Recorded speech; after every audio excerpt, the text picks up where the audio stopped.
Nílé lóko lájò lẹ́yìn òdì mo kí gbogbo yín káàbọ̀ sí orí ìkànnì Orísunláìtì. Mo kí yín pé ẹ káàárọ̀, ẹ káàsán, ẹ káalẹ́ ní ibi tẹ́lẹ̀ gbogbo tẹ́lẹ̀ àti láǹfààní láti máa wò ìkànnì Orísunláìtì. Àjíjẹ ara yóò máa jẹun, Ọlọ́run ní fẹ́ ṣọṣẹ́ gbogbo wa. Ojú tẹ̀ fún wò wá àti títẹ̀ fún wò wá lòdì, kò sì ní fọ́nà ṣe ẹ ṣeun. Orísunláìtì TV #1 Islamic channel jẹ́ ìkànnì tí ó wà fún oríṣiríṣi wáàsí àti ọ̀rọ̀ ẹ̀sìn látọ̀dọ̀ ọ̀pọ̀lọpọ̀ àwọn àfáà ńláńlá jàǹkàjàǹkà tí wọ́n mọ̀ máa ṣàlàyé ọ̀rọ̀ nípa ẹ̀sìn wa. Ní báyìí, ẹ bá mi subscribe sórí Orísunláìtì kí ẹ lè máa jẹ ọ̀pọ̀lọpọ̀ gbádùn àwọn fídíò táwọn fi síbẹ̀ lónìí ọ̀rọ̀. Ẹ bá mi like kí ẹ sì bá mi subscribe, ẹ bá mi share kí ẹ bá mi comment sórí àwọn fídíò yìí. Ìṣẹ̀lẹ̀ bẹ́ẹ̀ bẹ́ẹ̀ ti sí. Ọba wa tí a wí ọba wa ti dé. Ọba lé àníládá. Bálẹ̀jọ ọba lé àrírọ̀rùn àwa dáhùn ọba lé. Ká máa ṣòfò ọmọ. Ọba wa tí a wí ọba ti dé. Gbogbo ilé pọ́nba lé àníládá.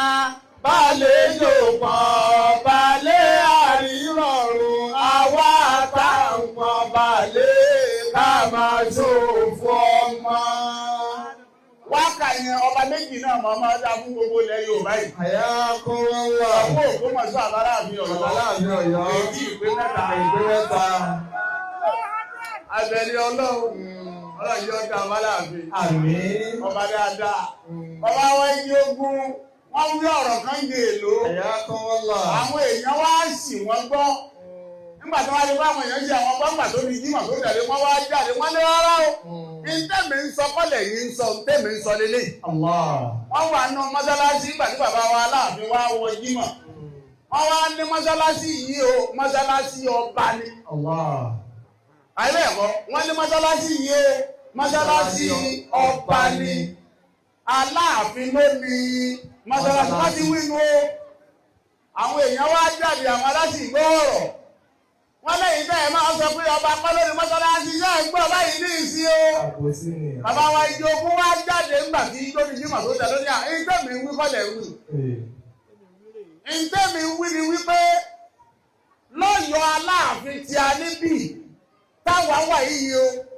Ẹni tó já Láàfin òun ni bàbá wa ọba Abdulhakeem Ọ̀wọ́ Adé ẹlẹ́wù ẹ̀tù kejì. Báwo ni ẹlẹ́wù ẹ̀tù àkọ́kọ́ àárín tí ìwé kejì báyìí rí sí. Àwọn sì ló tí ó pẹ́ dáadáa. Bàbá lo bí ọgọ́rùn-ún ọdún kan bẹ̀ ká máa lọ lọ́mọ bá ju ayé. Ẹ wá wo nǹkan. Wọ́n wá lọ́dà o. Kí ló kọ kábíyèsí? Wọ́n Lákìímù. Èmi tí mo sọ̀rọ̀ ńkọ́ Dáúdà.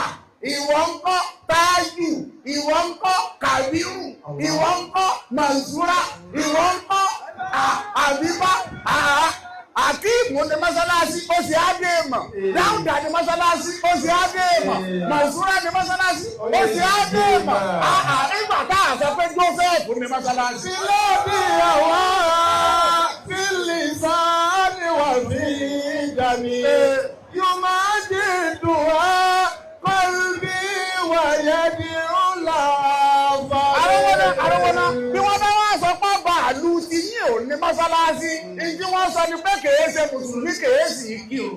Ẹni tí èsì ṣe mùsùlùmí ò lè ní mọ́sálásí láíláí. Lóbi àwa tí lìsáni wà fi dání. Ọba Abdulhakeem bá ń sọ ya Láàfin Ọ̀yọ́. Ìsì tó ń bẹ mọ́sálásí jọ tí wọ́n ń sọ̀rọ̀ lọ́wọ́ pé àjọ ní ni sáàwá jọ ní. Torí bẹ́ẹ̀ Aláàfin Ọ̀yọ́ àjọ ní mọ́sálásí ni. Ọba àlú tí yí tí èsè mùsùlùmí kò ní mọ́sálásí. Yóò gbé dùn wá kọ́lbí wàyẹ̀dì ńlá bá mi. Àrọ́wọ́ná níjọ́ tó bàálù yín náà bá sọ pé òun ní mùsùlùmí. Òun náà ṣe kí ni o ní mọ́sálásí. Májì tó á kọ́lbí wàyẹ̀dì ńlá bá mi. Mo fẹ́ yín kí Aláàfin. Àyà kó wọ́n là.